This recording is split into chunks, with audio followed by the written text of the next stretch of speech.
জুবিন এজন মদ ভাল পোৱা ব্যক্তি আছিল। জুবিন মৃত্যুৰ সৰ্ববৃহৎ খবৰ, যি খবৰে বুকু কঁপাই তুলিব আপোনাৰ। ৰাজ্যৰ বিভিন্ন প্ৰান্তত আৰম্ভ হৈছে প্ৰতিক্ৰিয়াৰ।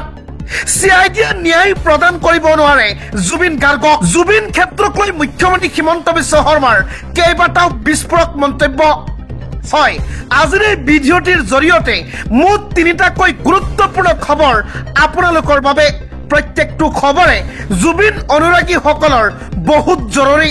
গতিকে এনেবোৰ জৰুৰী খবৰ নিতৌ পাই থাকিবলৈ আমাৰ এই চেনেলটো ছাবস্ক্ৰাইব কৰিব আৰু এই ভিডিঅ'টিত এটা লাইক নিশ্চয় কৰিব।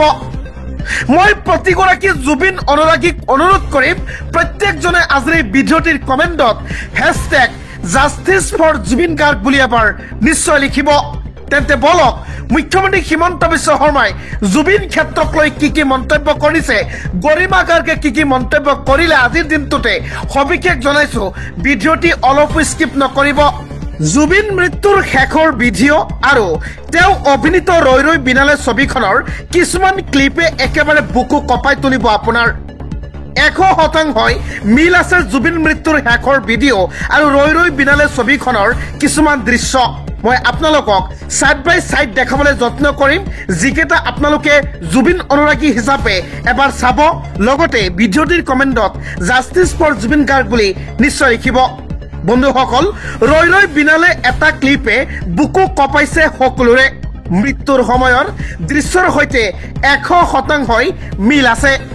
ৰৈ ৰৈ বিনালে ট্ৰেইলাৰ মুকলিৰ পাছতে চৰ্চালৈ আহিছে এটা দৃশ্য। আমাৰ হাতত দৃশ্য আছে, আপোনালোকক দেখুৱাম।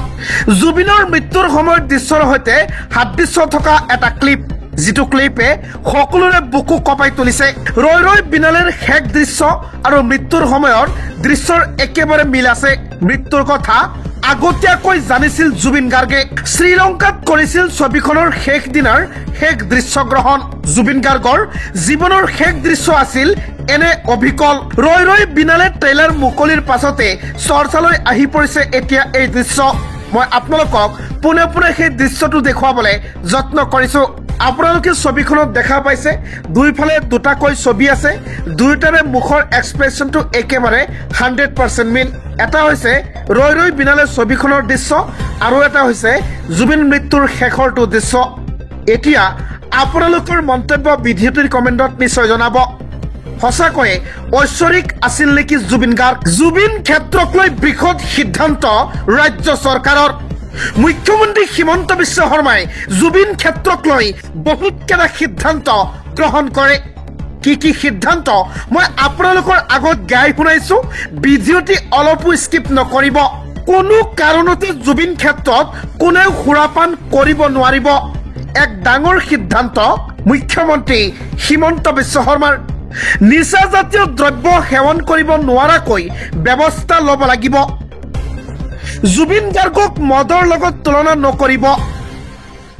100 বছৰলৈ সাংস্কৃতিক সম্পদ, জাতিৰ সম্পদ জুবিনক ৰাখিব লাগিব। 100 বছৰৰ পাছত কোনেও যাতে ক'ব নোৱাৰে মদৰ লগত জুবিনৰ সম্পৰ্ক আছিল। কামৰূপ জিলা আয়ুক্ত সোণাপুৰ স্থানীয় ৰাইজে ল'ব এই সিদ্ধান্ত। জিলা আয়ুক্ত প্ৰশাসনক কঠোৰ হ'বলৈ নিৰ্দেশ ৰাজ্য চৰকাৰৰ।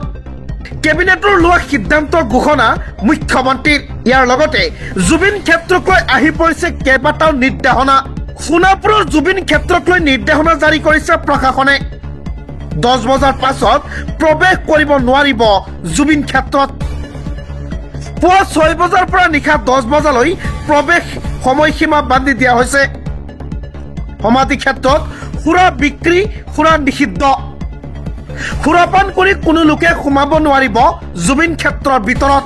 10 বজাৰ পাছত প্ৰৱেশ কৰিব নোৱাৰিব জুবিন ক্ষেত্ৰত।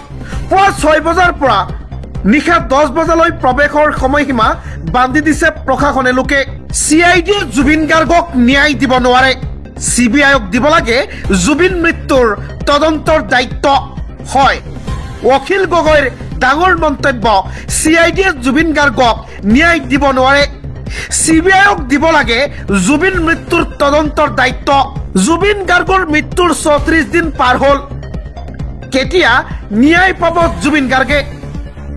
জুবিন গাৰ্গে ন্যায় পাবনে নাপায় প্ৰতিক্ৰিয়া প্ৰকাশ বিধায়ক অখিল গগৈ জুবিন গাৰ্গে এনেকৈ ন্যায় নাপায় চিআইডিয়ে জুবিন গাৰ্গক ন্যায় দিব নোৱাৰে জুবিন গাৰ্গে ন্যায় পাবলৈ হলে চিবিআইক দায়িত্ব দিব লাগিব ন্যায়ালয়ৰ জৰিয়তে এতিয়ালৈকে এখনো নোটিছ ছিংগাপুৰত দিয়া হোৱা নাই চৰকাৰে দিয়া নাই এছআইটিয়ে ছিংগাপুৰৰ পৰা তথ্য আনিলেও ভাৰতৰ আদালতত প্ৰযোজ্য নহব জুবিন ক্ষেত্ৰত উপস্থিত হৈ মন্তব্য বিধায়ক অখিল গগৈ জুবিন ক্ষেত্ৰৰ পৰা জুবিন পত্নী গৰিমা গাৰ্গৰ জুবিন অনুৰাগীসকলক কেইবাটাও অনুৰোধ প্ৰতিজন অসমীয়াৰ কণ্ঠত জুবিন গাৰ্গ জীয়াই থাকিব জুবিনৰ ন্যায়ৰ বাবে যুদ্ধ কৰি আছো আৰু যুদ্ধ কৰি যাম বুলি মন্তব্য জুবিন পত্নী গৰিমা গাৰ্গৰ ইয়াৰ লগতে গৰিমা গাৰ্গে আৰু কেইবাটাও মন্তব্য কৰে সবিশেষ আপোনালোকৰ আগত তুলি ধৰিছো জুবিন গাৰ্গৰ লগত প্ৰকৃততে কি হৈছিল বুলি প্ৰশ্ন গৰিমা গাৰ্গৰ জুবিন গাৰ্গৰ লগত কিয় এনেকুৱা হল বুলি প্ৰশ্ন কৰে গৰিমা গাৰ্গে প্ৰতিটো প্ৰশ্নৰ উত্তৰ আমাক লাগিবই প্ৰতিজন অসমীয়াৰ আত্মাত সোমাই আছে জুবিন গাৰ্গ কোটি কোটি মানুহৰ মাজত জুবিন জীয়াই থাকিবই লাগিব আমি সকলোৱে একত্ৰিত হৈ থাকিব লাগিব জুবিনে কৰিব বিচৰা সকলোবোৰ কাম আমি কৰিম সকলোৰে কণ্ঠত জুবিন জীয়াই থাকিব নৱপ্ৰজন্মক ভাল পাইছিল জুবিন গাৰ্গে নৱপ্ৰজন্মৰ বাবে বহুদিন কান্দিছে জুবিন গাৰ্গে নতুন প্ৰজন্মই জুবিন গাৰ্গৰ সপোনবোৰক কঢ়িয়াই নিয়ক মোৰ কাষত সদায় থাকক আপোনালোকে আমাৰ শক্তি জুবিন ন্যায়ৰ বাবে যুদ্ধ কৰি আছো আৰু যুদ্ধ কৰি যাম আমাৰ অন্তৰৰ ভিতৰত কি চলি আছে কেৱল আমিহে জানো এনেবোৰ বহুত কেইটা মন্তব্য কৰে জুবিন পত্নী গৰিমা গাৰ্গে ছিংগাপুৰৰ পৰা উভতি আহিল এছআইটিৰ দল ছিংগাপুৰত তদন্তত কি পালে এছআইটিৰ দলে সবিশেষ আপোনালোকৰ আগত ছিংগাপুৰৰ পৰা গুৱাহাটী পালেহি এছআইটিৰ দল 20 অক্টোবৰত ছিংগাপুৰলৈ গৈছিল এছআইটিৰ দল তদন্তৰ বাবে ছিংগাপুৰলৈ গৈছিল এছআইটিৰ দুজনীয়া দল চিআইডিৰ মুৰব্বী মুন্না প্ৰসাদ গুপ্তা আৰু তৰুণ গোৱেল গৈছিল ছিংগাপুৰলৈ আজিৰ দিনটোতে সংবাদমেল সম্বোধন কৰি জনাব এছআইটিৰ দলে তদন্তৰ বিষয়ে বিশদভাৱে কব সংবাদমেলত বুধবাৰে ছিংগাপুৰ আৰক্ষীয়ে এছআইটিৰ 1.5 ঘণ্টা জোৰা বৈঠক হৈছিল বৈঠকত আছিল এছডিজিপি মুন্না প্ৰসাদ গুপ্তা তৰুণ গোৱেল তদন্তত সহযোগিতা আগবঢ়াব ছিংগাপুৰ আৰক্ষীয়ে 19 ডিচেম্বৰত দাখিল কৰিব কৰোনাৰ তদন্তৰ প্ৰতিবেদন অসমৰ ৰাজ্যক ধৈৰ্য ধৰিবলৈ আহ্বান ছিংগাপুৰ আৰক্ষীৰ 19 ছেপ্টেম্বৰত সংঘটিত ঘটনাৰ স্থানো পৰিদৰ্শন কৰিছে এছআইটিৰ দলে হোটেল পেন পেচিফিক সান্টেক কনভেনশ্যনতো পৰিদৰ্শন কৰিছে এছআইটিৰ দলে ছিংগাপুৰৰ পৰা গুৱাহাটী আহি পাইছে এছআইটিৰ দল আজিৰ দিনটোতে সংবাদমেল সম্বোধন কৰি সমগ্ৰ তথ্য দাঙি ধৰিব অসমবাসীৰ আগত